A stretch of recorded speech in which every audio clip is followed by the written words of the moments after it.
What's up, everyone? Dylan here. I wanted to hop on to do a quick video ahead of the shortened holiday week. Just to make sure everyone's on the same page, Thursday is Thanksgiving. The equity market is closed. Then on Friday, there's a half day where the equities close at 1 p.m. Eastern Time.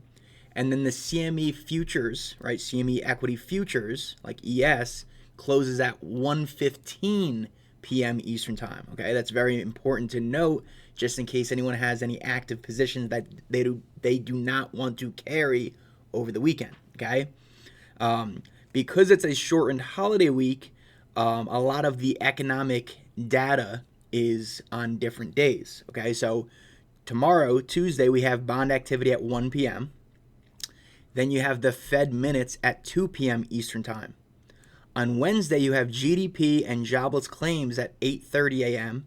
and PCE data at 10 a.m. Eastern Time. Okay? Very important to note that there's going to be less participants on a shortened holiday week. Therefore, the tape will be thinner, and as a result, the moves can be intensified. Okay? That's why it's very important to have key areas mapped out on your chart or whatever you use, just so that you're one step ahead, and that if the market does make a large move, you'll be able to react quickly, as you will be prepared. Okay, so that's that. Let's get into some of the price action. So the S&P and the NASDAQ both gapped up on last night's Sunday reopen. Okay, you could see the gap up on S&P and the NASDAQ. Okay. Both those gap fills happen to get filled today. Okay, so you can see S&P came down and filled that gap right around 12:15 p.m. today, around noon, and then also the NASDAQ filled the weekend gap as well. Okay, so basically the weekend gap got faded, right? It faded lower, and as I'm recording this, the S&P is again selling off, below where it closed on Friday. Okay, so very, very, very important. These are what I would look out for. Okay, first off, I want to start with the NASDAQ critical trend line that I drew for you guys last week. Okay, so last week, I drew this line, and this remains probably the most important line across all of my charts, okay? As you can see, this line was established back in early August of 2024, and then it bounced numerous times in the month of November, right? Call it 6 times in the month of November. I'm going to go ahead and drop this down to like it's 2 hour, and you could see a few different tests in the beginning of November, and then last week it tested 3 different times on Tuesday, Wednesday, Thursday.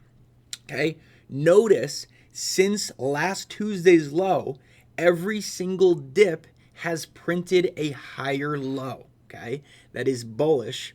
That is a clear bullish sign. So going forward, the bulls want to continue to see higher lows getting printed. Okay, so going forward, this NASDAQ line, as of this moment, lines up with right around 20,600. Okay, but as time progresses, since it's an ascending line, as time progresses, that line is going to get higher and higher. So just because it's 20,600 now doesn't mean, in a week it'll be that same value. So I recommend putting it on your chart, just so that you don't have to rely on me to update you on a daily basis. Okay, so this is very, very important. On a shorter term time frame, right, more near term, I would look at this S&P trend line. Okay, so stemming from Tuesday's low, okay, then attach it to Thursday's low, and you could see basically has 3 higher low tests: Tuesday, Wednesday, Thursday. That is what I would look at in the near term. So bulls want to see this S&P future, 500 futures level or line get supported, right? Get defended. Okay. If it is not defended, I would imagine that price will sell off until NASDAQ hits the critical trend line. Okay. So as long as price remains above the NASDAQ trend line, okay, and especially the S&P trend line, the bulls still have control, okay? Now, if NASDAQ breaches below that trend line, okay, and the VIX futures manage to break above today's high, which is 16.3, okay, so if both those two pieces of information occur, right, NASDAQ below the critical trend line and the VIX futures are above 16.3, anywhere above 16.3, I would imagine that the sell-off will exaggerate to the downside, okay? Intensify to the downside, whatever word you want to use, okay? So why did the S&P gap up over the weekend? It is because Trump's recent cabinet picks. So on Friday, Trump selected Scott Bessent for U.S. Treasury Secretary, okay? That was well liked by the market because in a recent Wall Street Journal interview, he emphasized preserving the dollar's global reserve status, implementing tax cuts, and defending tariffs as strategic economic tools, right? All of those things point to market growth, right? Pro-growth in the market. Scott Bessent also has a past with hedge funds and in the financial world. He's pro crypto. So there's a few different pieces of evidence as to why the market took that news and liked it. Okay, and that's why we got the gap up last night. Okay, so very important. Like I said, those are the key areas to the downside. To the upside, my upside area is now the all-time high on the S&P 500 futures, 6,053.25. So if this current dip gets bought, right, and the Nasdaq continues to stay above that critical trend line, and S&P starts to push value higher, the next level to the upside is 6,053 on the S&P. Okay, for the Nasdaq, a higher level, a level to the upside to watch is this previous support. Okay, or actually I had it drawn differently. I actually had this, so I mean that actually worked very, very well today. But I actually had it drawn like this. Okay, so 21,096 or 21,100, right? That general area was previous support. When was this? This was 2 weeks ago. 2 weeks ago, we had support in the 21,096 area. And since then, it has not gotten retested. Today, it got very close. And like I said, depending on how you draw it, if you want to go to those lows, whatever floats your boat. But that general area is going to be a key area to watch going forward in case the bulls manage to sustain value and push value higher. Okay, so very important there.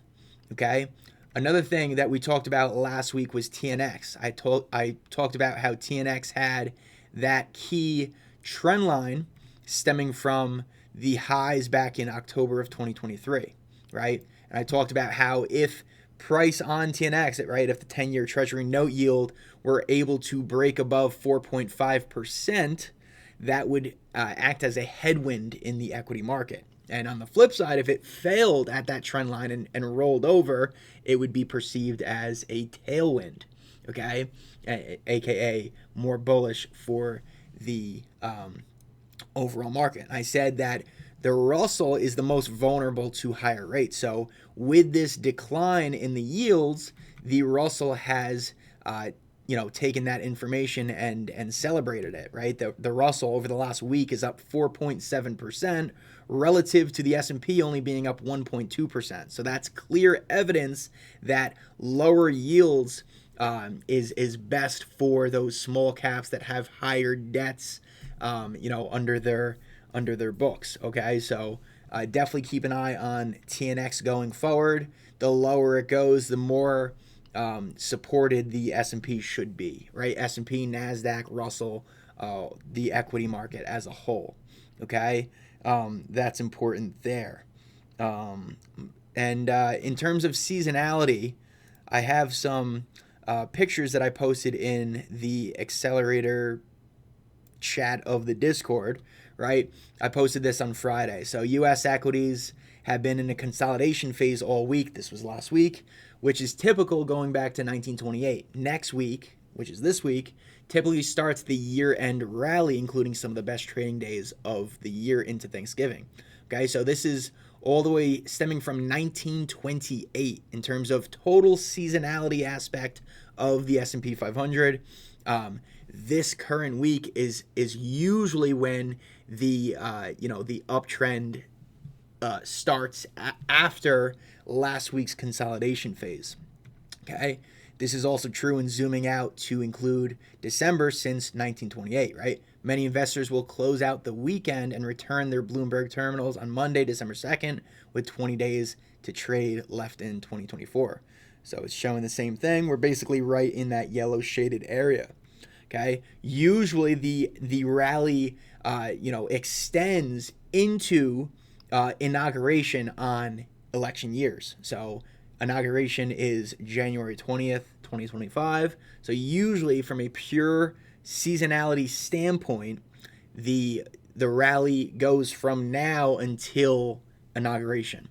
Okay? Like I said, will all of these things occur? Who knows? But in terms of pure historical seasonality flows and aspects, this is what tends to happen.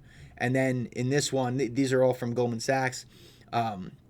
In this one, it shows the blue line is from Trump's initial presidential, the fact when he was president in 2016. And you could see the red is currently, and you could see that so far it's on a pretty similar path that the 2016, what occurred back in 2016. So, like I said, will that occur again this year? Will we continue this rally to the upside from now until inauguration?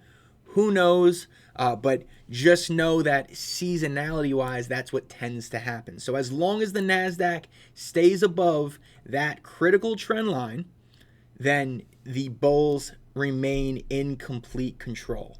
If the NASDAQ breaks below that trend line, with the VIX futures breaking above 16.3, the selling pressure can intensify. Okay, and in very, very plain, simple terms, that is the overall focus going forward. Okay, so I'll talk to you guys next week. Enjoy the holiday, enjoy some of the days off, and that's about it. Peace.